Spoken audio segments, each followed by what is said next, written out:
Hello, you wonderful people, and welcome to another episode of Not Too Comic Book.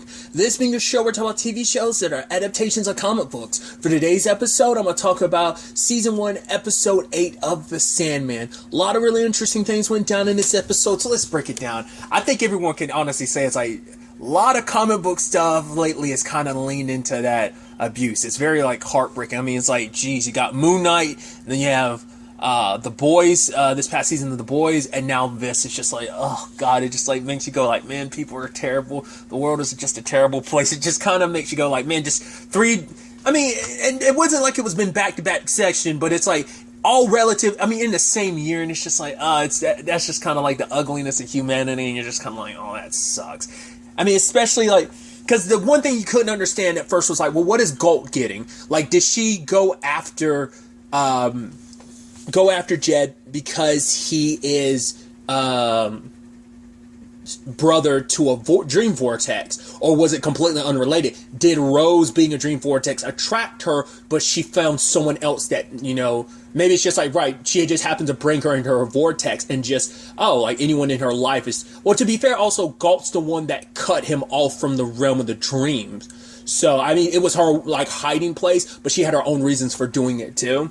The fact is she was also pretending. I was thinking like, oh, was she a Barnaby? It's like, no, she's in his dream pretending to be his mom. So I was like, oh, interesting. And it's like he's playing hero. He's playing the Sandman, which I think is interesting. And maybe that speaks volumes about the fact is that Galt would have him play the role of the hero Sandman, and, you know, and what that kind of means in the grand scheme of things. But Jed's like, you know, reality, you know, just like your dreams end up being escape, and that's what Galt wanted for Jed. She wanted to give him an escape from everything.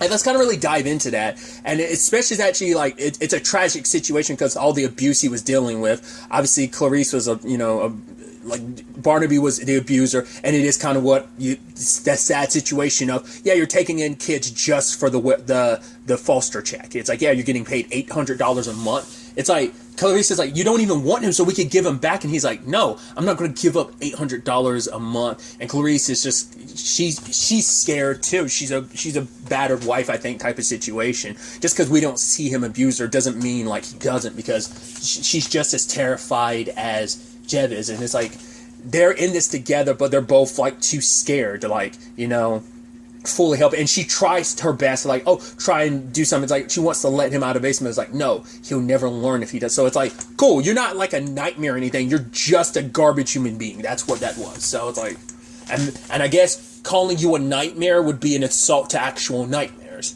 especially like Galt, because Galt's a nightmare.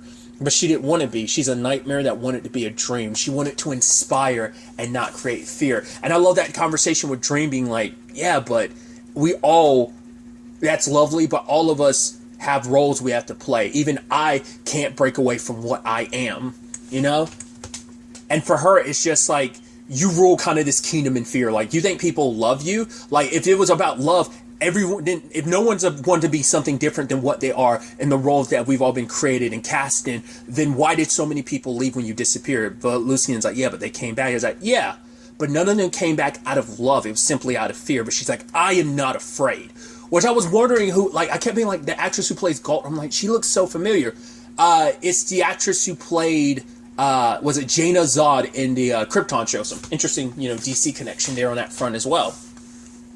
But yeah, she wanted to be more, like, you know, and she's like, I'm not afraid. And then I love that he's like, a nightmare's purpose is to basically bring a dreamer's true fears to the forefront so that they may face them and basically grow from it. So a nightmare has its role. Like, yeah, like you have like in the hierarchy of all of this, dreams are meant to inspire, but nightmares have their roles too.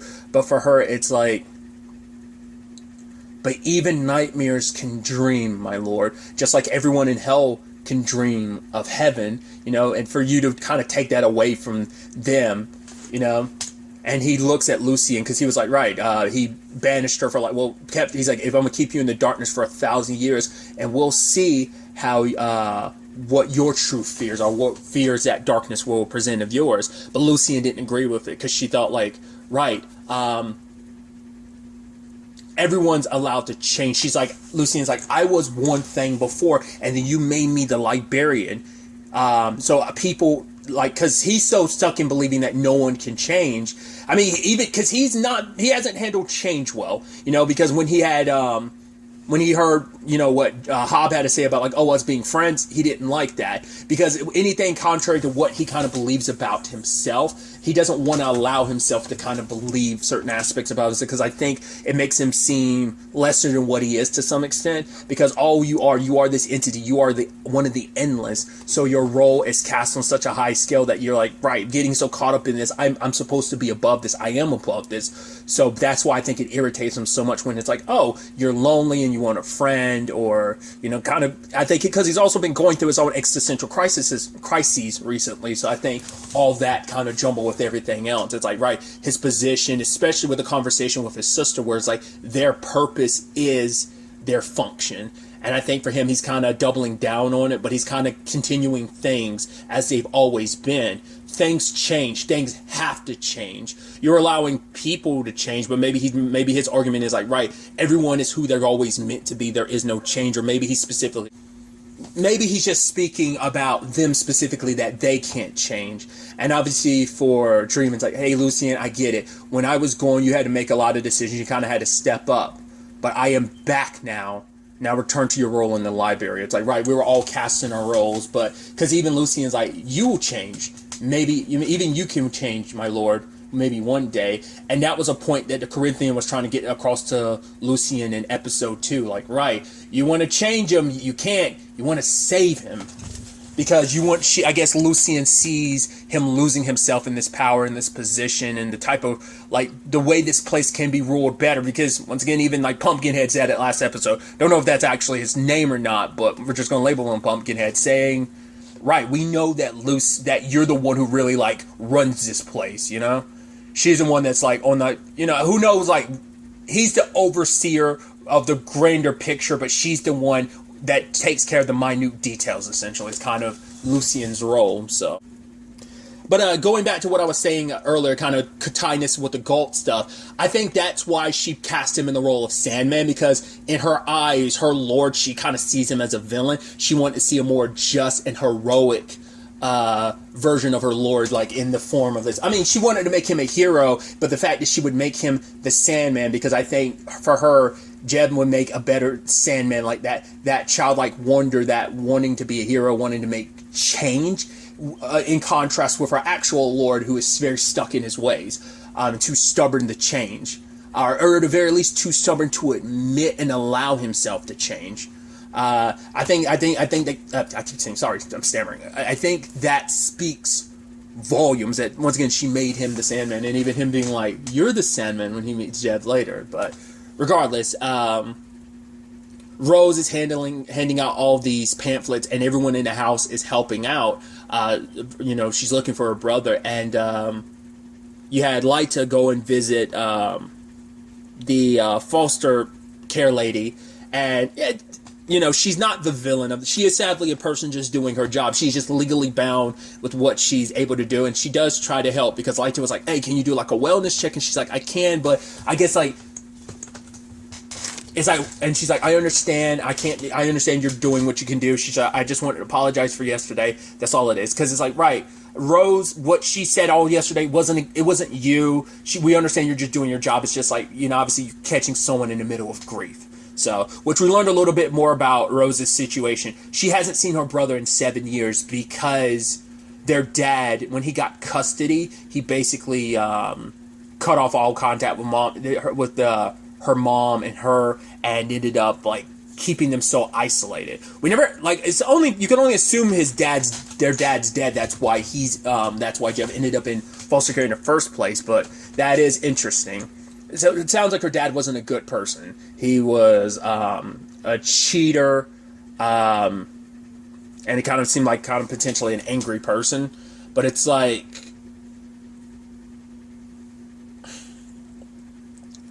that irony of like him being spiteful and taking away Jeb from her, just because he wanted to win. It was his way to kind of went out on her some divorce. He wasn't going to be the one to walk away with anything and having to be the one that had to pay and stuff like that.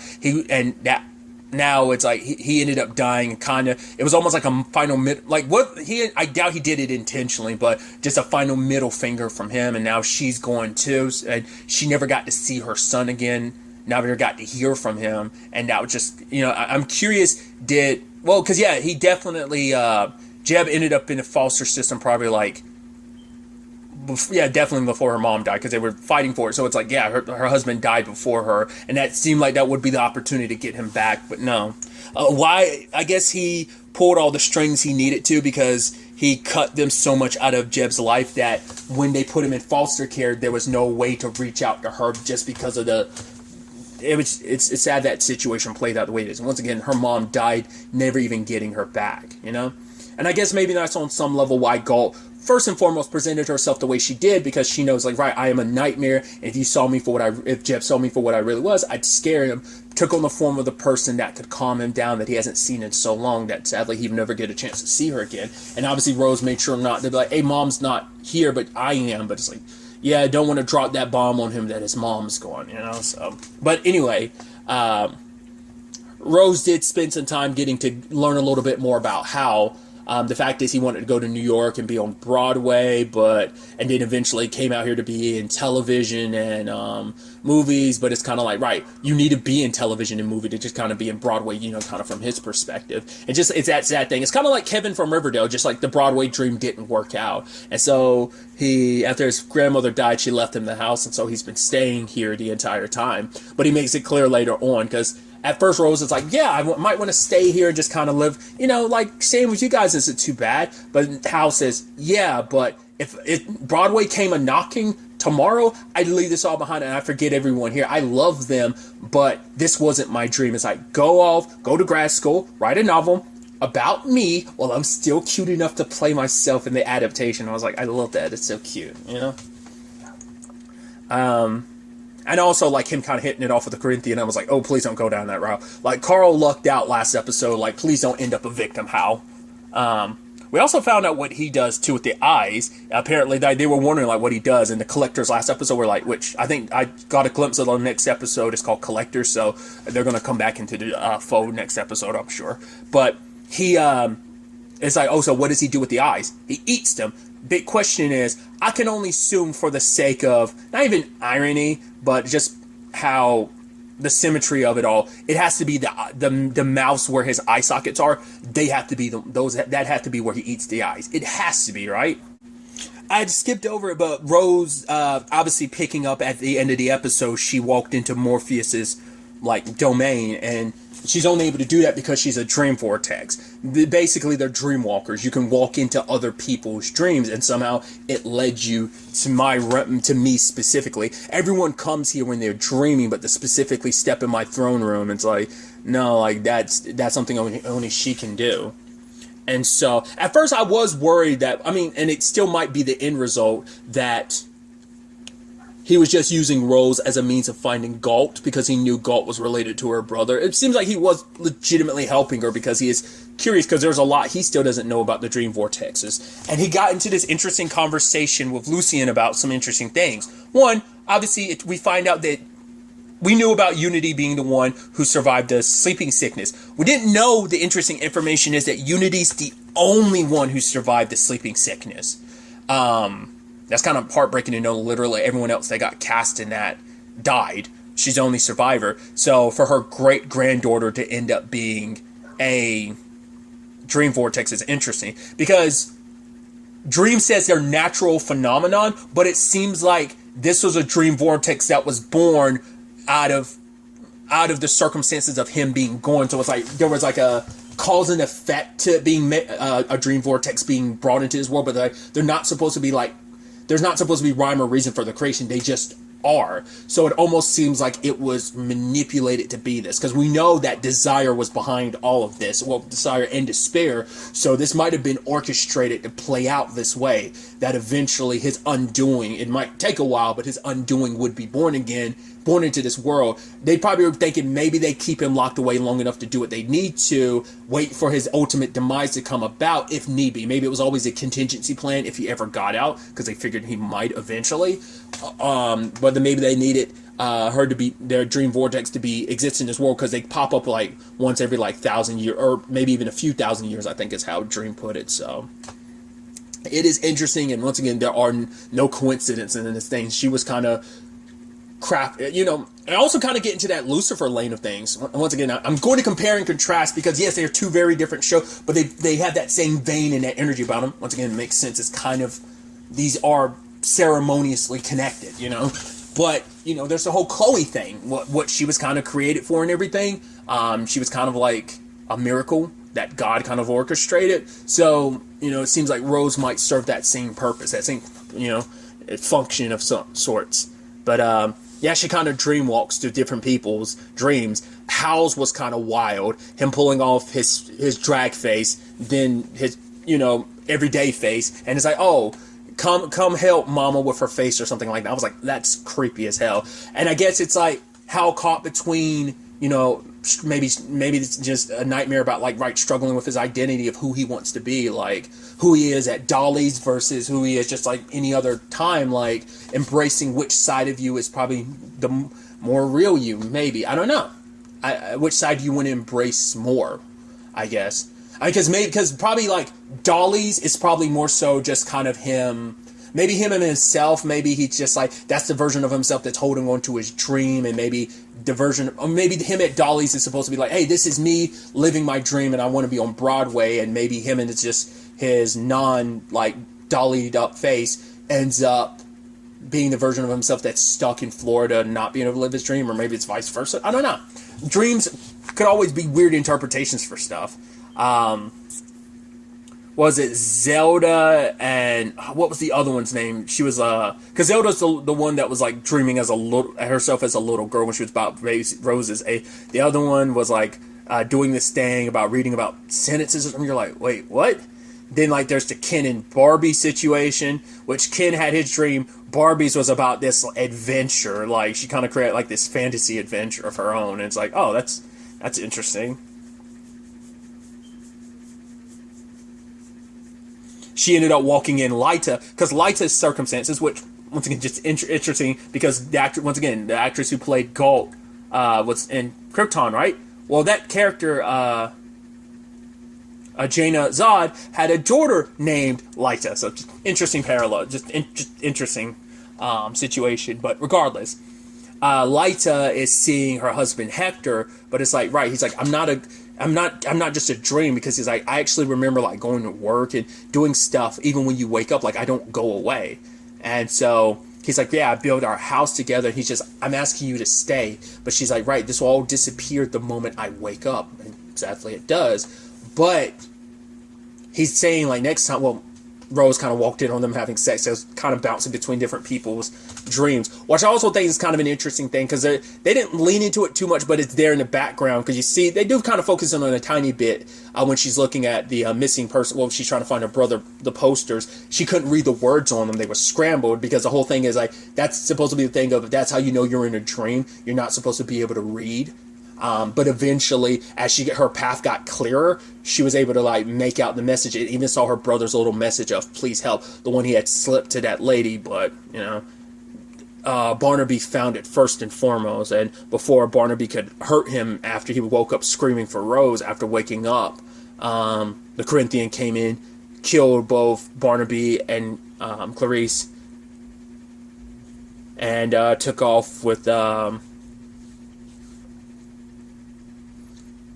Jeb, which is sad, because just when Rose found out about where he was, and she got there only after the Corinthian had escaped with him. There's also, I thought was kind of an interesting